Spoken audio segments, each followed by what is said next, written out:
Thank you, Jesus. Thank you, Father. Thank you, Holy Spirit, my helper. And Mother Mary, intercede for us. Hail Mary, full of grace, the Lord is with thee. Blessed are you amongst women. Blessed is the fruit of thy womb, Jesus. Holy Mary, Mother of God, pray for us sinners, now and at the hour of our death. Amen. கண்கள் திறக்கப்படட்டும் ஆண்டவரே, செவிகள் திறக்கப்படட்டும், எங்களோட உறவாட மாண்டவரை எங்களை மனிதர்த்தும் இயேசுவே நன்றி. ஹalleluya, praise the Lord. ஜீவ தண்ணீரை ஊற்றும் ஆண்டவரே, எங்கள் மேலும் எங்கள் உள்ளிலும் receive the peace of Christ in the mighty name of Jesus. You will know the truth and the truth will set you free. நன்றி ஆண்டவரே, நன்றி இயேசுவே நன்றி. இன்னைக்கு நம்ம வந்து சீராக்கின் புத்தகம் 4வது அதிகாரத்தை வந்து நம்ம தியானிக்கிறோம். சீராக்கின் புத்தகம் 4வது அதிகாரத்துல ஒரு முக்கியமான விஷயத்தை வந்து ஆண்டவர் சிந்திக்க அழைக்கின்றார். பல என்ன சொல்லணும்னா ஒரு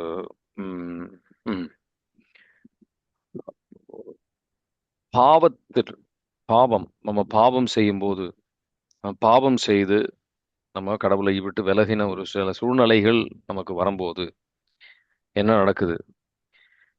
திருவெளிப்பாடு 12வது அதிகாரத்துல 7வது வசனத்திலிருந்து 10வது வசனம் வரைக்கும் நீங்க வந்து வாசிங்க அப்படின்னு சொன்னா, அங்க விண்ணகத்தில் என்ன நடக்குது அப்படின்னு நம்ம புரிஞ்சுக்கலாம்.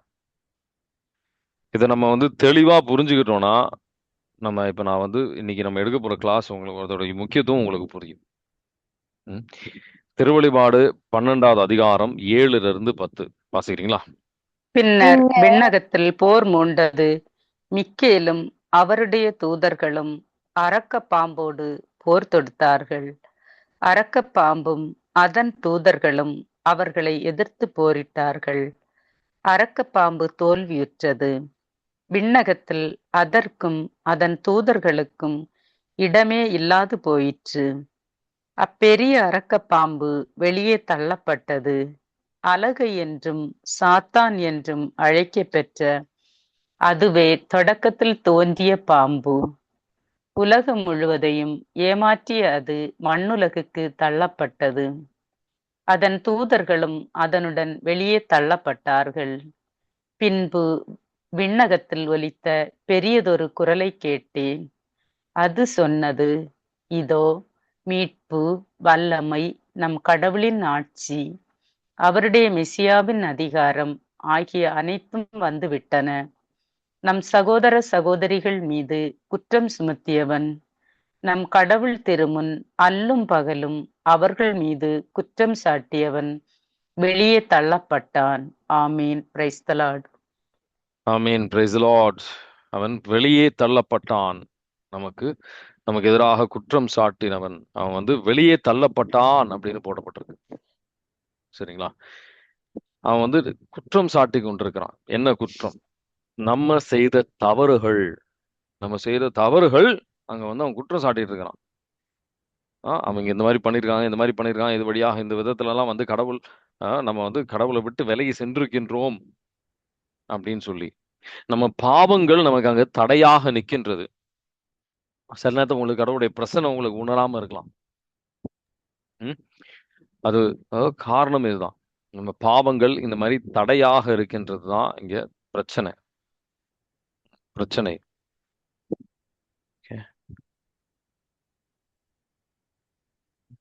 பிரச்சனையாக இருக்குது. அங்க ஒரு தடையாக நிற்கின்றது. ஆண்டவரின் கிருபை நம்மளால வந்து பெற முடியவில்லை. நம்ம ஜெபம் கேட்காம இருக்கு. ஜெபத்திற்கு சில பதில்கள் கிடைக்காத ஒரு காரணம் இதுதான். இதே நீங்க வந்து ஏசாயா 59வது அதிகாரம் 1லிருந்து 3, ஆண்டவரின் கரம் குறுகி போகவில்லை. ஆண்டவருடைய கேட்காத மாதிரியோ கை உதவி செய்ய முடியாத மாதிரியோ இல்ல, நம்ம பாவங்கள் அங்க தடையாக இருக்கின்றது. ஏசாயா 59ல 1லிருந்து 3 வாசிக்கிறீங்களா? மீட்க இயலாதவாறு ஆண்டவரின் கை குறுகி விடவில்லை. கேட்க முடியாதவாறு ஆண்டவரின் காது மந்தமாகி விடவில்லை. உங்கள் தீச்செயல்களே உங்களுக்கும் உங்கள் கடவுளுக்கும் இடையே பிளவை உண்டாக்கியுள்ளன. உங்கள் பாவங்களே அவர் செவி சாய்க்காதவாறு அவரது முகத்தை உங்களுக்கு மறைத்துள்ளன. உங்கள் கைகள் இரத்தப் பழியால் கரைப்பட்டுள்ளன. உங்கள் விரல்கள் தீமையால் தீட்டுப்பட்டுள்ளன. உங்கள் உதடுகள் பொய்களை உதிர்க்கின்றன. உங்கள் நாக்கு தீயவற்றை முணுமுணுக்கின்றது. ஆமீன். Praise the Lord. Amen. Price the Lord.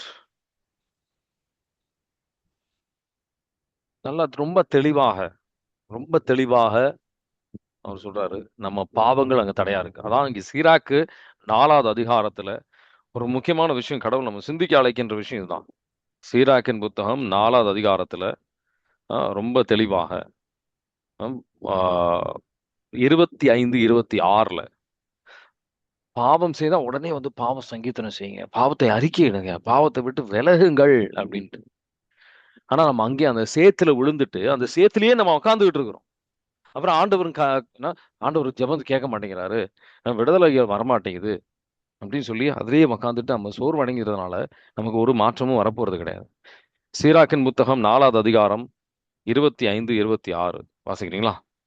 உண்மைக்கு மாறாக பேசாதே, உன் அறியாமைக்காக நாணம் கொள், உன் பாவங்களை அறிக்கையிட வெட்கப்படாதே, ஆற்றின் நீரோட்டத்தை தடை செய்ய முயலாதே.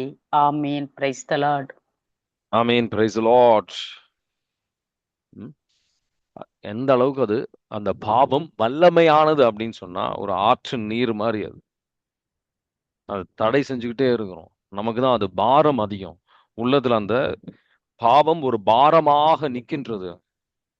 எப்போ நீங்க லாஸ்டா வந்து பாவ சங்கீதனை செஞ்சீங்கன்னு வந்து சிந்திச்சு பாருங்க. சில பேர் வந்து சொல்லுவாங்க 3 மாசம் ஆச்சு. போன ஈஸ்டருக்கு செஞ்சேன் பிரதர். போன கிறிஸ்மஸுக்கு செஞ்சேன். சில பேர் 6 மாசம் ஆச்சு, 1 வருஷம் ஆச்சு, சில பேர் வருஷ கணக்குல ஆச்சு. நம்ம இயேசு ஆண்டவர் இப்போ இன்னைக்கு உங்க வீட்டுக்கு வராருன்னு வச்சுக்கோ. இயேசு ஆண்டவர் இன்னைக்கு உங்க வீட்டுக்கு வராரு. அப்பனா அந்த வீடு நீங்க எந்த அளவுக்கு சுத்தமா வச்சுப்பீங்க? அவருக்கு தான் நம்மளை பத்தி தெரியுமே அப்படின்னு சொல்லிட்டு அவ எப்படி வேணா வர வைப்பீங்களா? இல்ல. நம்ம அதை சுத்தமா வச்சுப்போம். அதே மாதிரி பாவ சங்கீதத்துக்கு ஒரு முக்கியத்துவத்தை அவர் கொடுக்கணும். ஒரு குறைந்தபட்சம் வாரத்துக்கு ஒரு வாட்டி, அட்லீஸ்ட் ஒரு 2 வாரத்துக்கு ஒரு வாட்டி ஆண்டவர் கிருபையால 2 வாரத்துக்கு ஒரு வாட்டி செய்யக்கூடிய கிருபை ஆண்டவர் கொடுத்துருக்கிறார். ஒத்துக்கிறேன்.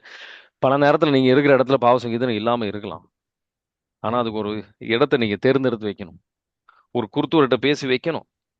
அது ஒரு முக்கியத்துவத்தை கொடுக்கணும் நீங்க. இருக்கிறதுலே வல்லமையான ஒரு முக்கியமான ஒரு ஆசீர்வாதம் நமக்கு கடவுள் கொடுத்தது. யோவான் நற்செய்தி 20வது அதிகாரம் 21 23 அதுல ரொம்ப தெளிவாக போட்டிருக்கும்.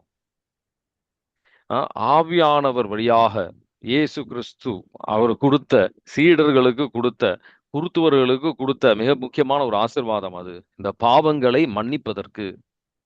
யோவான் நற்செய்தி 20, 21 23 வாசிக்கிறீங்களா? இயேசு மீண்டும் அவர்களை நோக்கி, உங்களுக்கு அமைதி உரித்தாகுக. தந்தை என்னை அனுப்பியது போல நானும் உங்களை அனுப்புகிறேன் என்றார்.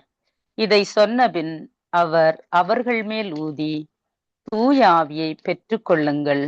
எவருடைய பாவங்களை நீங்கள் மன்னிப்பீர்களோ அவை மன்னிக்கப்படும்.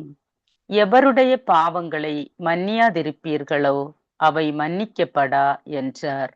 ஆமீன். Praise the Lord. Amen. Price the Lord. ஒரே நிமிஷம்.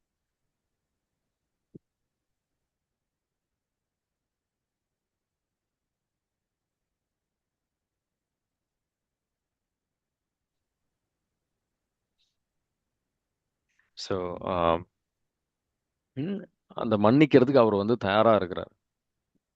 எவ்வளோ கடும் சிவப்பாக நம்ம பாவங்கள் இருந்தாலும் மன்னிக்க அவர் தயாரா இருக்கிறார். சில பேருக்கு ஆனா கேள்வி, அந்த மன்னிக்கின்ற வல்லமையை வந்து குருத்தவர்களுக்கு ஆண்டவர் கொடுத்திருக்கிறார். நீங்க முட்டி போடும்போது அங்க வந்து ஒரு மனிதன் இல்லை, அங்க இயேசு கிறிஸ்துவே அங்க வந்து செயல்பட்டு இருக்கிறாரு அப்படின்றத ஒரு புரிதலுக்கு அவர் வர சொல்றாரு. நம்ம எல்லாரும் பாவிகள். நமக்குள் பாவம் இல்லை அப்படின்னு நம்ம சொல்றோம் அப்படின்னா 1 யோவான் 1:8 நம்ம நம்மளே ஏமாத்திக்கிட்டு இருக்கிறோம். உண்மை நமக்குள்ள இல்லை அப்படின்றார் ரொம்ப தெளிவாக. பல விதமான பாவங்கள் நம்ம உள்ளத்துல இருக்கு.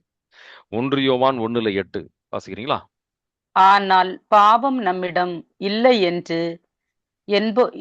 என்போமானால் நம்மையே நாம் ஏமாற்றிக் கொள்வோம், உண்மையும் நம்மிடம் இராது. ஆமீன். Praise the Lord. ஆமீன். Praise the Lord. பாவ சங்கீதனம் செய்யறது அப்படின்றது அந்த ஒரு நேரத்திற்கு கொஞ்சம் ஓகேயா ஃபீல் பண்றதுக்காக கிடையாது. அந்த நேரத்துல நமக்கு வந்து கொஞ்சம் நல்ல ஒரு உணர்வுகள் வரும், உண்மைதான். கொஞ்சம் பாரம் குறையும், உண்மைதான். ஆனா கடவுளோட ஒரு நட்புக்கு, உறவுக்கு, ஆழமான உறவுக்கு வருவதற்கு தான் அது. பாவத்தை திரும்ப செய்யாம இருக்கிறதுக்கான கிருபை நமக்கு கிடைக்கும். பல பாவங்கள் நம்ம திரும்ப திரும்ப செய்யறோன்றது உண்மைதான், இல்லைன்னு சொல்லல. அவர் இரக்கத்தை பெற்றுக்கொள்ற ஒரு இடம் அது. ஏன் கடவுள் நேரடியா வந்து இந்த பாவத்தை எல்லாம் மன்னிக்க மாட்டாரா? இந்த மாதிரி கேட்ட கேள்விகளுக்கு கேட்ட நபர்களுக்கு எனக்கு ஒரு 100 ரூபா இருந்தா நான் இப்போ கோடீஸ்வரன் ஆயிருப்பேன். நிறைய பேர் இந்த கேள்வி கேட்பாங்க. பொதுவா ஏன் நேரடியா வந்து கடவுள்கிட்ட வந்து பாவத்தை சொல்ல முடியாதா அப்படின்ட்டு. சரியா? யாக்கோபின் நூல் 5வது அதிகாரம் 13 16. உனக்கு நோய் இருக்கா, நீ பாவத்தை அறிக்கையிடு. அது நேரடியா வந்து நம்ம அறிக்கையிடுறத பத்தி பேசல. ஒருத்தர்கிட்ட சொல்லணும். அங்க ஒரு குருத்துவர், அங்க மூப்பர்கள், அதான் குருத்துவர்களை குறிக்கிறது மூப்பர்கள் அப்படின்ட்டு. அந்த குருத்துவரிடம் சொல்லும்போது அந்த பாவம் மன்னிக்கப்படும். அந்த கிருபை வரும். மன்னிக்கப்படும். அரசராக இருந்தாலும் யாக்கோபு 5வது அதிகாரம் 13 16 மிக தெளிவாக இருக்கும்.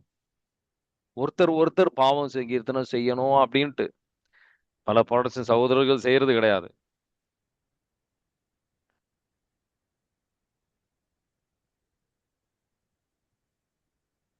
சொல்றீங்களா? வாசிக்கிறீங்களா? யாக்கோபின் நூல் 5வது அதிகாரம் 13 14. உங்களுள் யாரேனும் துன்புற்றால் இறைவேண்டல் செய்யட்டும். மகிழ்ச்சியாயிருந்தால் திருப்பாடல்களை இசைக்கட்டும். உங்களுள் யாரேனும் நோயுற்றிருந்தால் திருச்சபையின் மூப்பர்களை அழைத்து வாருங்கள். அவர்கள் ஆண்டவரது பெயரால் அவர் மீது எண்ணெய் பூசி இறைவனிடம் வேண்டுவார்கள். நம்பிக்கையோடு இறைவனிடம் வேண்டும்போது நோயுற்றவர் குணமாவார். ஆண்டவர் அவரை எழுப்பி விடுவார். அவர் பாவம் செய்திருந்தால் மன்னிப்பு பெறுவார். ஆகவே ஒருவருக்கொருவர் பாவங்களை அறிக்கை செய்து கொள்ளுங்கள். ஒருவர் மற்றவருக்காக இறைவனிடம் வேண்டுங்கள். அப்பொழுது குணமடைவீர்கள். நேர்மையாளருடைய வல்லமை மிக்க மன்றாட்டு பயன் விளைவிக்கும். ஆமீன். Praise the Lord. ஆமீன். Praise the Lord. பாவ மன்னிப்பு இன்னொருத்தர்கிட்ட நம்ம வந்து சொல்ல ஆண்டவர் வந்து அழைக்கிறார். அரச பதவியில இருந்த தாவீது அவரு நாதன்ட்ட வந்து அவர் பாவத்தை அறிக்கையிடுகின்றார். 2 சாமுவேல் 12வது அதிகாரம் 13வது வசனம். அவருடைய பாவத்தை வந்து சாமுவேல்கிட்ட அறிக்கையிடுறார். மற்றவங்க யார்கிட்டையும் அது வந்து அது சொல்லணும். ஆண்டவர் நியமிச்சிருக்கிற ஆள்கிட்ட நம்ம சொல்லணும். அது ஒரு மிக முக்கியமான விஷயம். வாசிக்கிறீங்களா? அப்போது தாவீது நாத்தானிடம், நான் ஆண்டவருக்கு எதிராக பாவம் செய்துவிட்டேன் என்று சொன்னார். நாத்தான் தாவீதிடம், ஆண்டவரும் உனது பாவத்தை நீக்கிவிட்டார், நீ சாக மாட்டாய். ஆமீன். Praise the Lord. ஆமீன். Praise the Lord. அதனால அப்ப நம்ம நல்ல ஒரு பாவ சங்கீதனம் செய்வது எப்படி? நல்ல ஒரு பாவ சங்கீதனம் எப்படி செய்யலாம்? நம்ம பல பேர் வந்து நமக்கு தெரியாம இருக்கலாம், மறந்து போயிருக்கலாம். அதோட ஆழங்கள் நமக்கு தெரியாம இருக்கும். இன்னைக்கு வந்து அதுல 5 விஷயங்கள் செய்யணும்னு சொல்லுவோம். 5 விஷயங்கள். முதல் விஷயம், மிக முக்கியமான விஷயம் அப்படின்றது என்ன அப்படின்னீங்கன்னா, முதல்ல நேரம் எடுக்கணும். சும்மா மனசுல வந்து அப்படி சொல்றது அப்படின்றது இல்லை. நேரம் எடுக்கணும். 10 கட்டளையை வைத்து 3 அதிகாரங்கள், மத்தேயு 5வது அதிகாரம், 6வது அதிகாரம், 7வது அதிகாரத்தை வைத்து, திருச்சபையின் போதனைகளை வைத்து, ஆவியானவருடைய வழிநடத்துதலுடைய ஆவியானவர் வெளிப்படுத்தணும். அந்த குற்ற உணர்வு ஆவியானவர் தரணும். சரிங்களா? ஒரு பாவத்திற்கு நம்ம வந்து மன்னிப்பு கேட்கணும். 1 கொரிந்தியர் 11வது அதிகாரம் 23வது வசனத்துல போட்டிருக்கோம். ஒருத்தர் வந்து நம்ம வந்து நம்ம மனசாட்சி சிந்திச்சு பார்க்கணும். நம்ம பாவம் செஞ்சிருக்கோமா? அதுக்கப்புறம் தான் அவருடைய கிண்ணத்துல வந்து நம்ம பங்கு பெறணும். வாசிக்கிறீங்களா? 1 கொரிந்தியர் 11:28. 20 எத்தனை பிரதர்? 7. 28:8. ஏனெனில் ஆண்டவருடைய உடல் என உணராமல் உண்டு பருகுபவர் தம்மீது தண்டனை தீர்ப்பையே வருவித்துக் கொள்கிறார். ஆமீன். Praise the Lord. 1 கொரிந்தியர் 11:28 வாசிங்களா? 28. எனவே ஒவ்வொருவரும் தம்மையே சோதித்தறிந்த பின்பே இந்த அப்பத்தை உண்டு கிண்ணத்தில் பருக வேண்டும். ஆமேன். Praise the Lord. ஆமீன். Praise the Lord. நம்மள வந்து சோதித்து அறியணும். நம்ம சோதித்து அறியல. அதான் வந்து இந்த கவுன்சிலிங் எல்லாம் வரும்போது சில பேருக்கு வந்து ஆண்டவர் சொல்லுவாரு, ஓ இது ஒரு பாவமா நமக்கு தெரியல அப்படின்னு சொல்லுவாங்க. சோதித்து அறியவில்லை. அவங்க வந்து ஆன்மாவின் நிலை கடவுள் கண் நிலையில எப்படி இருக்கு அப்படின்னு வந்து தெரிஞ்சுக்கல. நீதிமொழிகள் 28:13 28:13 யாரெல்லாம் இதை மறைச்சு வச்சுக்கிறாங்களோ, ஐயோ இது அவமானமா போயிடுமோ, இது வந்து எப்படி நினைச்சுக்குவாரு, ஃபாதர் என்ன நினைச்சுக்குவாரு, ஏதோ ஃபாதர் வரைக்கும் பாவமே செய்யாத மாதிரி, பாவத்தை பத்தி கேட்காத மாதிரி ஃபாதர் நினைச்சுக்குவாரு. இவங்க அது வேற யாருக்கோ தெரிஞ்சவங்க. இப்ப தேவையில்லாத சிந்தனைகளுக்கு நம்ம கொடுத்து ஆண்டவர் இரக்கத்தை பெறாம நம்ம உட்காந்துக்கிட்டு இருக்கிறோம். நீதிமொழிகள் 28:13 வாசிக்கிறீங்களா? தம் குற்றப்பழிகளை மூடி மறைப்பவரின் வாழ்க்கை வளம் பெறாது. அவற்றை ஒப்புக்கொண்டு விட்டு விடுகிறவர் கடவுளின் இரக்கம் பெறுவார். ஆமீன். Praise the Lord. ஆமீன். Praise the Lord. அடுத்தது 2வது விஷயம் அப்படின்றது பாவத்திற்கு நம்ம அழுவணும். ஒரு பாவத்திற்கும் அழுவணும். மெயினான விஷயம் இது. நம்ம பல பேர் வந்து இது சொல்லி சொல்லி பழக்கமான, முக்கியமா சொல்லி பழக்கமான நமக்கு இந்த அழுகையெல்லாம் வரமாட்டேங்குது. வராதுன்றது இல்லை, வர மாட்டேங்குது. நம்ம அதுக்கு முக்கியத்துவம் கொடுக்கறது இல்லை. சரி ஒரு கடமை அப்படின்னு போய் சொல்லிடுறோம் அப்படின்றது இல்லை. நம்ம 2 விதமான மனம் வருத்தம் இருக்கும் அப்படின்னு சொல்லுவாங்க. ஒண்ணு வந்து தண்டனையிலிருந்து, ஐயோ இந்த பாவம் செஞ்சா தண்டனை வரும் அதுக்காக. இன்னொன்று அந்த பாவம் வந்து அது வந்து பாவத்தினால் நான் கடவுளை வேதனைப்படுத்துகிறேன் அப்படின்ற ஒரு மனப்பான்மையில். யோவேல் புத்தகம் 2வது அதிகாரம் 12-13 முழு உள்ளத்தோடு திரும்பவா, நோம்பிருந்து அழுகையோடு திரும்பவா, உள்ளத்தை கிழித்து அவங்க ஆடையே அல்ல. யோவேல் புத்தகம் 2வது அதிகாரம் 12-13 வாசிக்கிறீங்களா? இப்பொழுதாவது உண்ணா நோன்பிருந்து அழுது புலம்பிக் கொண்டு உங்கள் முழு இதயத்தோடு என்னிடம் திரும்பி வாருங்கள் என்கிறார் ஆண்டவர். நீங்கள் உங்கள் உடைகளை கிழித்து கொள்ள வேண்டாம். இதயத்தை கிழித்து கொண்டு உங்கள் கடவுளாகிய ஆண்டவரிடம் திரும்பி வாருங்கள். அவர் அருள் நிறைந்தவர், இரக்கம் மிக்கவர், நீடிய பொறுமையுள்ளவர், பேரன்பு மிக்கவர், செய்ய கருதிய தீங்கை குறித்து மனம் மாறுகின்றவர். ஆமீன். Praise the Lord. ஆமீன். Praise the Lord. சில பேர் பாத்தீங்கன்னா இப்போ மட்டும் இல்ல, நான் இந்த பாவத்தை வந்து இந்த பாவம் செஞ்சாலும் திரும்பியும் செய்வேன் அப்படின்ற ஒரு மனநிலையிலேயே வந்து வாழ்ந்துட்டு இருக்கிறாங்க. அதனால அதுல ஒரு ஆர்வமே கிடையாது. சங்கீர்த்தனம் 51:17 மனம் நொறுங்கின உள்ளத்தை அவர் புறக்கணிக்க மாட்டார். அதுக்கு ஒரு முக்கியத்துவத்தை கொடுக்கணும். திருப்பாடல் 51:17 கடவுளுக்கு ஏற்ற பலி நொறுங்கிய நெஞ்சமே. கடவுளே, நொறுங்கிய குற்றமுணர்ந்த உள்ளத்தை நீர் அவமதிப்பதில்லை. ஆமீன். Praise the Lord.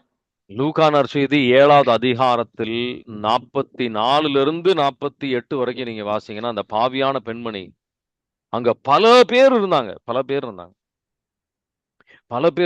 ஆனா இந்த பெண்மணிக்கு தான் அந்த ஒரு முக்கியத்துவத்தை அவர் கொடுக்கிறாரு. அவங்க பல பாவங்கள் செய்தாங்க, ஆனா அந்த இரக்கத்தை பெற்றாங்க. எவ்வளவுக்கு நம்ம இரக்கம் பெறுகின்றோமோ, அந்த பாவ மன்னிப்பில் நம்ம இரக்கம் பெறுகின்றோமோ, இன்னும் அதிகமாக கடவுளை வந்து நம்ம நேசிப்போம்.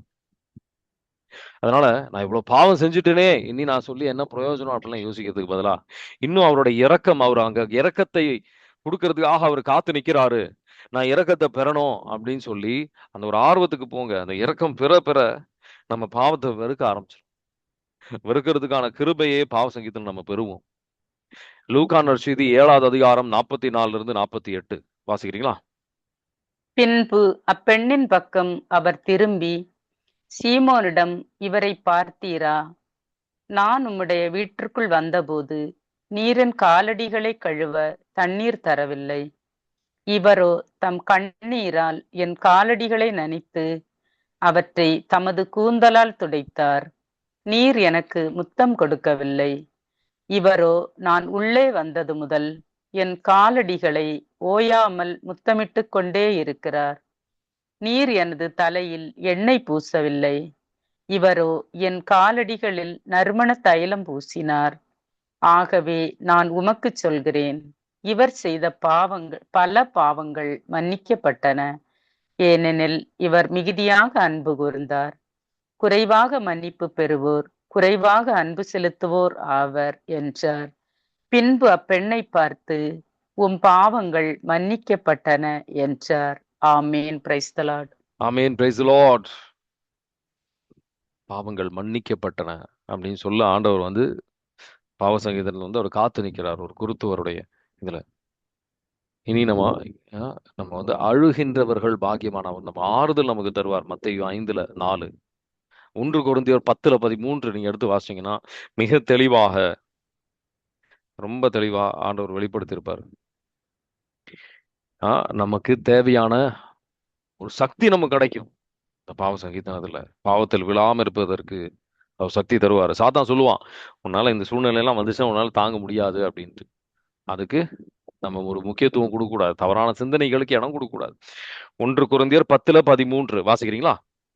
உங்களுக்கு ஏற்படுகின்ற சோதனை பொதுவாக மனிதருக்கு ஏற்படும் சோதனையே அன்றி வேறு அல்ல. கடவுள் நம்பிக்கைக்குரியவர். அவர் உங்களுடைய வலிமைக்கு மேல் நீங்கள் சோதனைக்கு உள்ளாக விடமாட்டார். சோதனை வரும்போது அதை தாங்கிக் கொள்ளும் வலிமையை உங்களுக்கு அருள்வார். அதிலிருந்து விடுபட வழி செய்வார். ஆமீன். Praise the Lord. Price the Lord. அதிலிருந்து விடுபட அவர் வழியை செய்வார். ஆண்டவர் அடுத்த ஒரு விஷயம் நம்ம செய்ய வேண்டியது, பாவ சங்கீதனத்தை பொறுத்த வரைக்கும் உறுதியான ஒரு முடிவு எடுக்கணும். இனி நான் வந்து ஆண்டவரின் கிருபையால், இந்த முதல் விஷயம் ஆண்டவரின் கிருபையால நான் இது இனி செய்ய மாட்டேன். அந்த செய்யக்கூடிய சூழ்நிலைகளை நான் வந்து அதை விட்டு விலகுவேன். அதுக்காக நான் திரும்ப விழவே மாட்டோம் அப்படின்றது இல்லை. ஆனா அந்த பாவத்தை செய்யாம இருக்கிற என்னால செய்யக்கூடிய முயற்சிகள் எல்லாம் செய்வேன். யோவான் நற்செய்தி 8:11 இனி நீ பாவம் செய்யாதே அப்படின்னு சொல்லுவார். அது மாதிரி நான் உன்னை தீர்ப்பளிக்கல, இனி பாவம் செய்யாத. ஆனா யோவான் நற்செய்தி 8:11 வாசிக்கிறீங்களா? அவர் இல்லை ஐயா என்றார். இயேசு அவரிடம், நானும் தீர்ப்பு அளிக்கவில்லை, நீர் போகலாம், இனி பாவம் செய்யாதீர் என்றார். ஆமீன். Praise the Lord. ஆமீன். Praise the Lord. 4வது விஷயம் நம்ம சிந்திக்க வேண்டியது என்ன அப்படின்னா, பாவத்தை சொல்லணும், தெளிவா சொல்லணும். பொய் சொன்னேன் அப்படின்னு சொன்னா பத்தாது, எத்தனை வாட்டி நான் பொய் சொன்னேன் அப்படின்றத சொல்லணும். பிள்ளைங்க கிட்ட பொய் சொல்றது அது வேற விஷயம். இப்போ நீங்க ஒரு கோர்ட்ல வந்து ஒரு போலீஸ் கிட்ட சொல்லி அந்த பொய் சொன்னீங்க, அந்த பொய்யினால இன்னொரு ஆளுக்கு வந்து ஒரு பெரிய ஒரு தீங்கு நடந்துருச்சு, அவங்க ஜெயிலுக்கு போயிட்டாங்க. நான் வந்து ஒரு இதெல்லாம் பார்த்துருக்கிறேன். பொய் பொய் பொய் சாட்சியை சொல்லி சில பேர் வந்து ஜெயிலில் இறந்துருக்கிறாங்க. வாழ்க்கையில பார்த்த விஷயம் தான் சொல்லிட்டு இருக்கிறேன். ஸோ அதனால என்ன பொய் சொன்னோம், அது வந்து பொய்னால அதோட விளைவு என்ன, நான் பொய் சொல்லிட்டேன் அப்படின்னு சொன்னா அந்த பாவத்தோடைய ஆழம் நம்ம இன்னும் சொல்லல. அந்த பாவத்தை சொல்லணும், பாவத்துடைய ஆழத்தை சொல்லணும். எத்தனை வாட்டி பாவம் செய்தேன் அப்படின்னு நம்ம சொல்லணும். யாருக்கு எதிரா நம்ம செய்தோம் அப்படின்றத சொல்லணும். சும்மா வந்து சாதாரணமா நான் பொய் சொல்லிட்டேன், நான் 10 கட்டளையில எல்லா கட்டளையும் நான் உடைச்சிட்டேன் அப்படின்னு சொல்றதெல்லாம் வந்து பாவ சங்கீதனம் கிடையாது. சரிங்களா? அந்த சூழ்நிலையை எஸ்கேப் ஆக பார்க்காதீங்க. முழுமையாக தாழ்ச்சி, அதுக்கு தாழ்ச்சி தேவை. இருக்கிறதுலே தாழ்ச்சியான ஒரு விஷயம் தான், தாழ்ச்சி தேவை. அடுத்து இது ஒரு முக்கியமான விஷயம், சாதாரணமா யோசிக்காதீங்க. சரிங்களா? அடுத்தது, பாவத்துக்கு அவர் ஒரு கழுவாய் தருவார். அந்த கழுவாயை நம்ம வந்து செய்யணும். அது வந்து ஒரு தொடக்கம் தான். இதை பல வாட்டி ஒரு கிளாஸ் எடுத்திருக்கிறேன். இன்னும் அதிகமா இன்னும் என்ன ஆண்டவரே செய்யணும் அப்படின்னு சொல்லி பார்த்து இன்னும் அதிகமான கழுவாய்கள் செய்யணும் நம்ம. ஏசாயா 1:16-18 கடும் சிவப்பாக இருந்தாலும் கடவுள் வந்து நம்ம பாவத்தை மன்னிப்பாரு. சரிங்களா? ஏசாயா 1:16-18 வாசிக்கிறீங்களா? உங்களை கழுவி தூய்மைப்படுத்துங்கள், உங்கள் தீச்செயலை என் திருமுன்னிருந்து அகற்றுங்கள். தீமை செய்தலை விட்டொழியுங்கள். நன்மை செய்ய கற்றுக்கொள்ளுங்கள். நீதியை நாடி தேடுங்கள். ஒடுக்கப்பட்டோருக்கு உதவி செய்யுங்கள். திக்கற்றோருக்கு நீதி வழங்குங்கள். கைம்பெண்ணுக்காக வழக்காடுங்கள். வாருங்கள், இப்பொழுது நாம் வழக்காடுவோம் என்கிறார் ஆண்டவர். உங்கள் பாவங்கள் கடுஞ்சிவப்பாயிருக்கின்றன, எனினும் உறைந்த பனி போல் அவை வெண்மையாகும். இரத்த நிறமாய் அவை சிவந்திருக்கின்றன, எனினும் பஞ்சை போல அவை வெண்மையாகும். ஆமீன். Praise the Lord. ஆமீன். Praise the Lord. இப்போ உங்களுக்கு இன்னும் அது தெளிவாக புரிஞ்சிருக்குன்னு நான் நினைக்கிறேன். சரிங்களா? ஸோ இப்போ நீங்கள் புரிஞ்சுக்க வேண்டிய ஒரு விஷயம் தான். அதான் நம்ம வந்து பாவ சங்கீதத்தினுடைய முக்கியத்துவத்தை புரிஞ்சுக்கணும். குறைந்தபட்சம் 2 வாரத்துக்கு, ஒரு வாரத்துக்கு ஒரு வாட்டி செஞ்சுருங்க. அது நல்லது. அதில் உங்களுக்கு நல்ல ஒரு கிருபைகள் நிறைய கிடைக்கும். உங்களால் வளர முடியும். சரிங்களா? ஸோ அந்த கிருபை நீங்கள் இழக்கக்கூடாது. சில பேர் வந்து இதை செய்யறது கிடையாது. அதனுடைய விளைவு என்ன? விளைவு என்ன? அதுல இன்னும் பல பாவங்கள் நமக்கு கட்டுக்கு போறோம். 1 கொரிந்தியர் 11 27 32 வாசிக்க தேவையில்ல, நேரம் இல்லை. அதை வாசிச்சீங்கன்னா மிக தெளிவா இருக்கும். இந்த மாதிரி செஞ்சீங்க அப்படின்னா இன்னும் அதிகமான கட்டுகளுக்கு செல்வீங்க. அதிகமான பிரச்சனைகள் வரும் உங்க வாழ்க்கையில. சில பேர் இறந்தே போயிட்டாங்கன்னு போட்டிருக்கும். ஆண்டவருடைய சரீரம், உயிருள்ள தேவனுடைய சரீரத்தை நம்ம பெற்றுக்கொள்றோம். ஆண்டவருக்கு ஏற்றபடியான முறையில வந்து மனசாட்சி நம்ம சோதித்து பார்த்து நம்ம வந்து வாங்கணும். இல்லைன்னா வந்து பங்கு பெறக்கூடாது. சரிங்களா? இன்னைக்கு தியானித்த விஷயங்களும் உங்களுக்கு ஏதாவது கேள்வி இருக்கா? அந்த வசனம் என்ன பிரதர்? 1 கொரிந்தியர் 1 கொரிந்தியர் 11வது அதிகாரம் 27 32. Okay brother. இன்னைக்கு கொஞ்சம் சொல்லுங்க. இன்னைக்கு கொஞ்சம் சீக்கிரம் போக வேண்டியிருக்கு. சொல்லுங்க. ஒரு கேள்வி கேட்கிறேன். பிரதர், நீங்க சொன்னது ஒரு வார்த்தை, அதாவது பொய் சொல்றது வந்து தவறுன்னு சொல்லிக்கிறீங்க இல்லையா? அப்ப பிசினஸ் பண்ணும்போது பல பொய்கள் சொல்லிக்கிறோம். அது வந்து மற்றவங்க அதுவுமே பாவம் தான். அதான் வந்து விவிலியத்துல ஆமா போட்டிருக்கும், சிராக்ல தான் போட்டிருக்கும். இந்த பிசினஸ் பண்றவங்க வந்து பாவம் செய்யாம இருக்க முடியாது. அதனாலே பல பேர் இந்த பிசினஸ் அவாய்ட் பண்ணுங்க, நார்மலா நான் வேற ஏதாவது வேலைக்கு போங்க அப்படின்னு சொல்லுவேன். சரியா? சொல்லுங்க. அதான் பொய்கள் வந்து பல வகை உண்டு, இதுவும் ஒரு பாவம் தானே அப்படின்னு தோணுச்சு. உறுதியாக டவுட் சொல்லுங்க லாயர். பொய் சொன்னாலும் அது பாவம் தான்.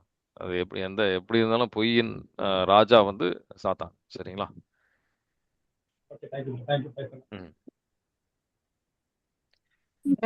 திருச்சபை கட்டளையில வந்து ஏன் வருஷத்துக்கு ஒரு தடவையாவது பண்ணுங்கன்னு போட்டிருக்கு? ஆமா, அது மினிமம். சரிங்களா? ஒரு வீடை வந்து ஒரு வாரத்துக்கு 2 வாரத்துக்கு நம்ம கூட்டாம இருந்தா ஒரு வருஷத்துக்கு நீங்க வந்து அதை சரி பண்ணல அப்படின்னா என்ன நடக்கும்? இப்போ ஃபார் எக்ஸாம்பிள் ஒரு எடுத்துக்காட்டுக்காக சொல்றேன். இப்போ வந்து ஒரு போர் நடந்துகிட்டு இருக்கு. அப்போ ஒரு வருஷத்துக்கு வந்து இப்போ அந்த கொரோனா காலகட்டத்தில் பாவசங்கீதம் செய்யறதுக்கு வாய்ப்புகள் கம்மியா இருந்திருக்கும். அதுக்காக கடவுளோட உறவுக்கு நமக்கு போகணும்னு அவசியம் கிடையாது. ஆனா தூய்மையில் வளரணும், கடவுளின் பிள்ளைகளாக இன்னும் ஆழத்துக்கு உறவுக்கு வரணும் அப்படின்னு சொன்னா பாவ சங்கீதம் எவ்வளவுக்கு செய்ய முடியுமோ உங்களுக்கு இன்னும் ஆசீர்வாதமா இருக்கும். புனிதருடைய வாழ்க்கை, அவனுடைய இதெல்லாம் எடுத்து வாசிச்சீங்கன்னா நீங்க பார்க்கலாம். அவங்க பேர் மறந்துட்டேன்.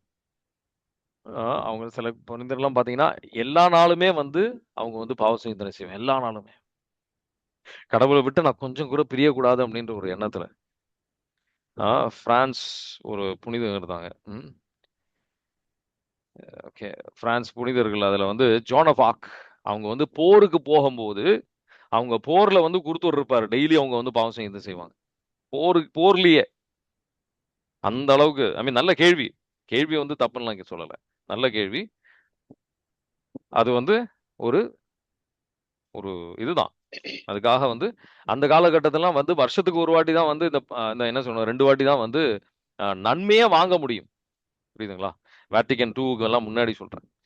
நன்மையை வாங்குறது ரொம்ப கம்மி தான். ஞாயிற்றுக்கிழமை ஒரு வாட்டி அந்த மாதிரி தான். இப்போ ஆண்டவர் நெருங்கி வர ஒரு காலம் இது. ஸோ அப்போ நம்ம அதை நல்லா பயன்படுத்தணும். சரிங்களா? வேற ஏதாவது கேள்வி இருக்கா? Okay brother. Price the Lord brother. Price the Lord. Brother, இப்போ மொபைல்ல வந்து நம்ம பாவ சங்கீதம் பண்ணலாமா பிரதர்? பண்ணலாமா பிரதர்? எனக்கு தெரிஞ்சு கேனன் லாவில் பொறுத்த வரைக்கும் மொபைலில் பண்ணக்கூடாது. நம்ம நேரடியாக பண்ணோம் அப்படின்றத நான் கற்றுட்டு இருக்கிறேன். சரியா? Okay father. அதுக்கு தான் பிரதர் கேட்டேன். ம். ஒரு சில ஃபாதர்ஸ் வந்து மொபைல்ல கேட்குறாங்க, பட் எமர்ஜென்சி அப்படின்னா, பட் அதுதான் அது சரியா இல்லை தவறான்னு உங்ககிட்ட கேட்டேன். புரியுது. ஆனா அந்த மாதிரி ஒரு என்ன சொல்லணும்னா, இப்போ இப்போ இப்போ நீங்க வந்து நற்கருணை வாங்க போறீங்க. ஐ மீன் பூசையில் இருக்கிறீங்க, நற்கருணை வாங்கணுமா வேண்டாமா? ஒரு சின்ன பாவம் செஞ்சிருப்பீங்க, மன உருத்தம் இருக்கும். ஆனா உடனடியா நம்ம வந்து பாவ சங்கீதனை செஞ்சாதான் வாங்கணும்னு இல்லை. இப்போ உடனடியா நீங்க வந்து பாவ சங்கீதனை செய்யற வாய்ப்பு இருக்கு. நற்கருணை வாங்கிட்டு கூட நீங்க வந்து பாவ சங்கீதனை செய்யலாம். ஆனா இந்த எந்த பாவம் மார்டல் சின், அந்த பாவத்தை செஞ்சுட்டு நம்ம வந்து போய் வாங்கக்கூடாது, எந்த சூழ்நிலையாக இருந்தாலும். சரிங்களா? Okay, thank you brother. Thank you. Brother, mortal சின்னாலே தெரிஞ்சு செய்யறதானே, முழு அறிவோட செய்யறது தானே? அறிவோட எல்லா பாவமும் வந்து மார்டல் சின்ன்றது வந்துடாது. நான் சொன்ன மாதிரி இப்போ நான் வந்து ஒரு குழந்தைகிட்ட போய் சொன்னதும், நான் சொன்ன பொய்யினால ஒருத்தவங்க வந்து ஜெயிலுக்கு போய் உக்கார ஒரு சூழ்நிலை வருது அப்படின்னு, தண்டனை வருது அப்படின்னா, அது வேற. அதோட கிராவிட்டி ஆஃப் சின் அப்படின்னு சொல்லுவாங்க. அது வந்து ரொம்ப பெருசாயிடும். சரிங்களா? ஒரு அபார்ஷன் செய்யறோம், அதெல்லாம் சாதாரண விஷயம் கிடையாது. ஒரு குழந்தைய அடிக்கிறீங்க, ஒரு அடிக்கு பதிலாக ஒரு 4 அடி கொடுத்துட்டீங்க அப்படின்னா, அது வந்து மார்டல் சின்னுக்கு வந்து வரணும் அப்படின்றது அவசியம் கிடையாது எல்லா சூழ்நிலையிலும். ஆனா அபார்ஷன் பண்ணா அது உறுதியா வந்து மார்டல் சின்ல வந்துடும். ஸோ சில விஷயங்கள்லாம் கிரேடெல்லாம் ரொம்ப கிளியரா தெளிவா இருக்கும் மார்டல் சின் அப்படின்றது. ஆனாலும் பல பேர் வந்து அதை வந்து கன்ஃபெஷன் பண்ணாமே வந்து வாழ்ந்துட்டு இருந்திருக்காங்க. அது வந்து சரியில்லை. அது வந்து நமக்கு இன்னும் பெரிய வேதனைகள் தான் தரும்.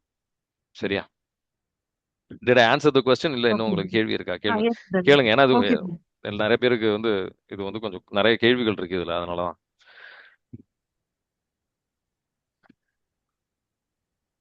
வேற ஏதாவது சந்தேகம் இருக்கா?